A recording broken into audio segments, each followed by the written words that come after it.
பாட்டி என்னதான் வந்து தள்ளாமல் இருக்கிறத வந்து பார்க்கவே இல்லை அப்படின்னாலும் அவங்க மேலே ஏற்கனவே இருக்கிற கடுப்புனால தான் வந்துட்டு அவங்க மேலே பழிய போட்டுட்டாங்க நினைக்கிறவங்க வீடியோக்கு லைக் பண்ணி தெரிவிங்க.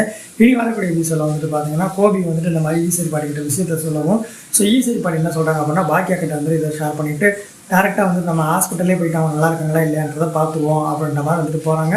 போன இடத்துல வந்துட்டு பார்த்தீங்கன்னா நீங்கள் தானே வந்துட்டு தள்ளி விட்டீங்க அப்படின்ற மாதிரி வந்துட்டு ராதிகாவோட அவங்க அம்மா வந்துட்டு சொல்ல ராதிகா வந்துட்டு பார்த்தீங்க அப்படின்னா என்ன சொல்லுன்னு தெரியாமல் அவங்களும் ஆமாம் நீங்கள் தானே வந்து தள்ளி விட்டீங்க அதனால தான் நான் கீழே விழுந்தேன் அப்படின்னு வந்துட்டு சொல்லிடுறேன்.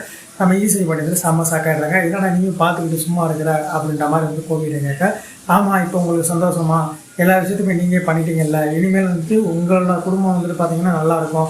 நான் வந்துட்டு ஒரு பிடிக்காத குடும்பத்துலேருந்து வெளியில் வந்து மறுபடியும் வந்து ஒரு கல்யாணம் பண்ணி குழந்தை குட்டியோட நல்லா இருக்கலாம்னு பார்த்தோம் அப்படின்னா நீங்கள் அதையும் கெடுக்க வந்துட்டீங்களா அப்படின்ற மாதிரி வந்துட்டு சொல்ல ஈஸ்வரி பாட்டி வந்துட்டு ரொம்பவே இந்த டிப்ரெஷன் ஆகிட்டாங்க. பாக்கியா கிட்ட வந்துட்டு சொல்கிறாங்க.